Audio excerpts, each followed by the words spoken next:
గాజువాక నియోజకవర్గం GVMC 65వ ward Vambay colony కొండపై వెలిసిన శ్రీ వెంకటేశ్వర స్వామి ఆలయ సన్నిధిలో శనివారం స్వామివారి పాదాలని స్వామీజీ శ్రీ శ్రీనివాసానంద స్వామికి చేతుల మీదుగా పాదాలని ప్రతిష్ఠించారు. అనంతరం స్వామీజీ మాట్లాడుతూ విశాఖ వాంబే కాలనీలో శ్రీ వెంకటేశ్వర స్వామి ఆలయాన్ని నిర్మిస్తున్న ట్రస్ట్ బోర్డు సభ్యులు ఆలయ నిర్మాణం కోసం ఎన్నో ఒడిదుడుకులను ఎదుర్కొని స్వామివారి ఆలయాన్ని నిర్మిస్తున్న చైర్మన్ రమణ, ధర్మకర్త మంత్రి మంజుల మరియు ట్రస్ట్ బోర్డు సభ్యులందరికీ స్వామివారు విశాఖ జిల్లాలో సింహాచలం ఎంత ప్రసిద్ధి చెందిందో అలాగే వాంబే కాలనీలో వెంకటేశ్వర స్వామి ఆలయాన్ని నిర్మిస్తున్న సభ్యులందరికీ ఎన్నో కష్టాలు ఎదుర్కొని స్వామివారిని నిర్మిస్తున్నారని, అటువంటి దేవాలయానికి ప్రజలందరూ సహాయ సహకారాలు అందించాలని, పార్టీలకు అతీతంగా స్వామివారికి అందరూ సహకరించాలని, వెంకటేశ్వర స్వామి ఎంతో మహిమగలవారని, అటువంటి స్వామి ఆలయ నిర్మాణంలో ఎవరూ రాజకీయాలు చేయొద్దని, అందరూ స్వామికి ఒకటినని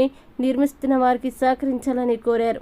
స్వామివారి పాదుకలు కోవిలి సత్యారావు, జానకి దంపతులు ఆర్థిక సహాయంతో ప్రతిష్ఠించారు. శ్రీ గురుభ్యో నమః. నా పేరు శ్రీనివాసానంద సరస్వతి. సాధు పరిషత్ అధ్యక్షుడిగా సేవ చేస్తూ మా గురువుల ఆదేశానుసారం హిందూ ధర్మం కోసం మా వంతుగా వారి ఆశీస్సులతో, గురువుల ఆశీస్సులతో కార్యక్రమాల్లో ఉంటున్నాం.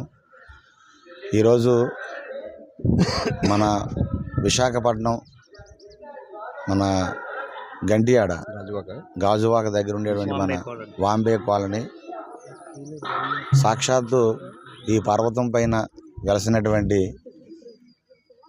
శ్రీదేవి భూదేవి సమేతంగా కలియుగ ప్రత్యక్ష దైవం వెంకటేశ్వర సమం స్థానం బ్రహ్మాండే నాస్తి కించన వెంకటేశ్వర సమోదేవో నా భూతో నా భవిష్యతి. కలియుగాన్ని రక్షించే దైవం, కలియుగంలో మనందరినీ కాపాడేటటువంటి మహానుభావుడు, కలియుగంలో ఉండేటటువంటి దోషాలని తొలగించి, వేం అంటే కష్టాలు, కటహ అంటే దూరం చేయువాడు, వెంకటేశ్వరుడు అంటే సంస్కృతంలో కష్టాలని దూరం చేసేటటువంటి వాడు వెంకటేశ్వరుడు. ఆయన పేరులోనే ఉంది కష్టాలను తొలగించే మహానుభావుడు. కాబట్టి ఈ కలియుగంలో మనందరం సుభిక్షంగా ఉండాలి. విశాఖపట్నం అలాగే మన రాష్ట్రం, మన దేశం భవ్యముగా దివ్యముగా ఉండాలనేటువంటి సదుద్దేశంతో ఇక్కడ ఎన్నో కష్టాలు పడి చాలా ఉద్యమాలు చేసి గతంలో అనేక దాష్టీకాలు జరిగాయి.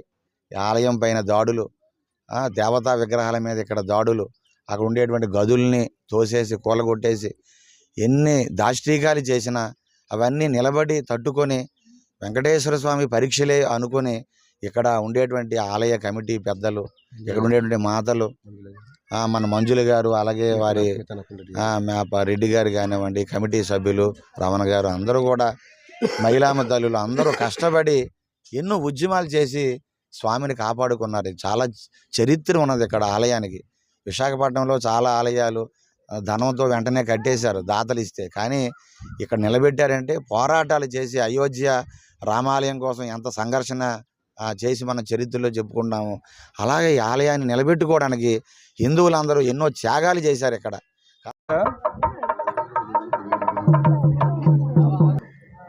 రాష్ట్రంలోనూ దేశంలోనూ ప్రపంచవ్యాప్తంగా అనేక ప్రాంతాల్లో అనేక దేవాలయాలు ఉంటాయి, కానీ కొన్నిటికి మాత్రమే చరిత్ర ఉంటుంది. ఆ చరిత్ర వల్ల ఆ దేవాలయాలు చిరస్థాయిగా నిలిచిపోతాయి. భక్తులు అక్కడికి పరిగెట్టుకుని వస్తూ ఉంటారు.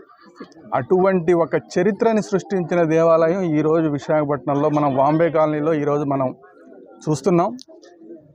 అనేక మంది ఇక్కడ దేవాలయం రాకూడదని ప్రయత్నాలు చేశారు. దేవాలయం కడుతున్న సందర్భంలో అనేకమైన వివాదాలు సృష్టించారు, అనేకమైన ఆటంకాలు సృష్టించారు. కానీ ఇందాక స్వామీజీ చెప్పినట్టు కష్టాలని తొలగించేవాడే వెంకటేశ్వరుడు. అందువల్ల ఎవరైతే భక్తులు ఉన్నారో వాళ్ళని ఎంతమంది ఎవరు కష్టాలు పెట్టినా వాటన్నిటినీ తొలగించి ఈరోజు పాదాలని మనం పునఃస్థాపితం చేసుకున్నాం.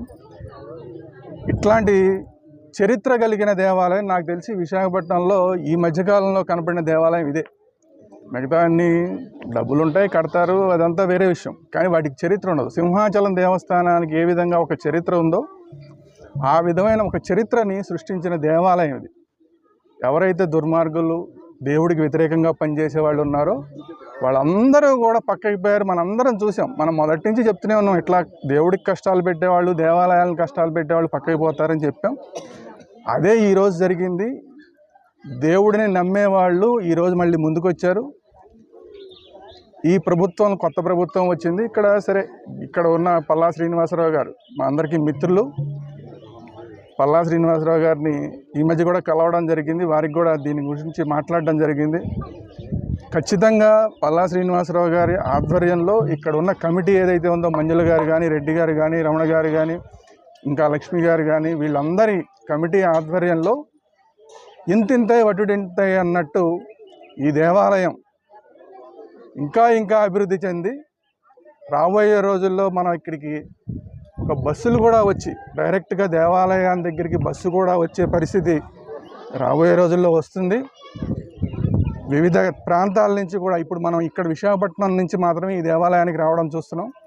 ఇక రాబోయే రోజుల్లో రాష్ట్రంలోని వివిధ ప్రాంతాల నుంచి కూడా భక్తులు ఈ దేవాలయానికి వచ్చే రోజులు ముందుంటాయని చెప్పి నేను కోరుకుంటూ, ఆ వెంకటేశ్వరుడు ఆ విధంగా ఈ దేవాలయాన్ని ఆశీర్వదించాలని కోరుకుంటూ తినవచ్చు. ఎందుకంటే సాక్షాత్ వెంకటేశ్వర స్వరూపులైనటువంటి శ్రీనివాసానందన ఈరోజు స్వామివారి చేతుల మీదుగా శ్రీవారి పాదాలు ప్రారంభం జరుగుతుంది. ఈ కార్యక్రమానికి వారు రావడం ఎంతో సాక్షాత్ వెంకటేశ్వర స్వరూపుగా భావిస్తూ పరిసర ప్రాంత ప్రజలందరూ కూడా చాలా ఆనందంగా వ్యక్తం చేస్తున్నారు. ఈ ఆలయ కమిటీ ధర్మకర్త మంజుల గారు, అలాగే ఉన్న పెంటకోటరాజు గారు, ఇక్కడ ఉన్నటువంటి మన మిత్తన అప్పలరెడ్డి గారు, కొనలరావు గారు, వేణుగోపాల్ గారు, ఇక ఆలయ కమిటీ అన్నజీ గోవింద. రాబోయే రోజుల్లో స్వామివారు చెప్పారు, అంతకుముందు కూడా శాసనసభ్యులు పల్లా శ్రీనివాసరావు రావాల్సిన హైదరాబాద్ ఉండరు, ఆలయ విజయవాడ వెళ్ళారు. కానీ ఇక్కడ కులాలు, మతాలు, రాజకీయాలు లేకుండా ఆలయ అభివృద్ధిలో స్వామివారు ఏం చెప్తే అదే చేస్తే వెంకటేశ్వర స్వామి ఆశీస్సులు అందరికీ ఉండాలి, అందరూ బాగోవాలి, మనంతో పాటు పరిసర ప్రాంత ప్రజలు అందరూ బాగోవాలి అన్న ఉద్దేశంతో పెద్దలు మిత్తన అప్పలరెడ్డి గారు ఆయన సారథ్యంలో అందరూ కూడా ఆలయ నిర్మాణంలో భాగస్వామైన ప్రతి ఒక్క విరాళదాత అందరూ కూడా పేరు పేరున ధన్యవాదాలు. అలాగే ఈరోజు పాదాలు ఇచ్చినటువంటి అమ్మాయి ఏం పేరు దంపతులకు వారికి కూడా ప్రత్యేకంగా అభినందన. శ్రీ వెంకటేశ్వర ఆశీస్సులు ఉండాలని చెప్పి మనస్ఫూర్తి కోరుకుంటూ మరొకసారి ఆలయ కమిటీ సేవకు అందరూ పేరు పేరు ధన్యవాదాలు.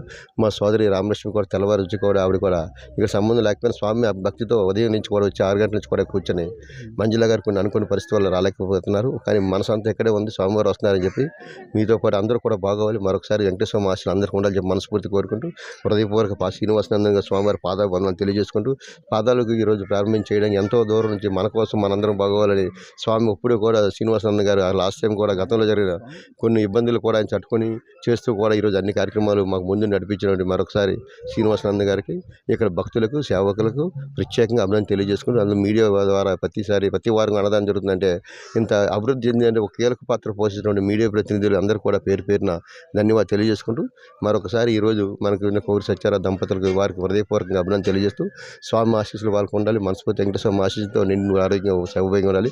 విరాళం ఇచ్చిన రూపాయి నుంచి లక్ష ఇచ్చిన విరాళదాత అందరూ కూడా పేరు పేరున అభినందనలు. అలాగే ఈరోజు మేడం గారు కూడా హైదరాబాద్ నుంచి రావడం జరిగింది. పేరమ్మ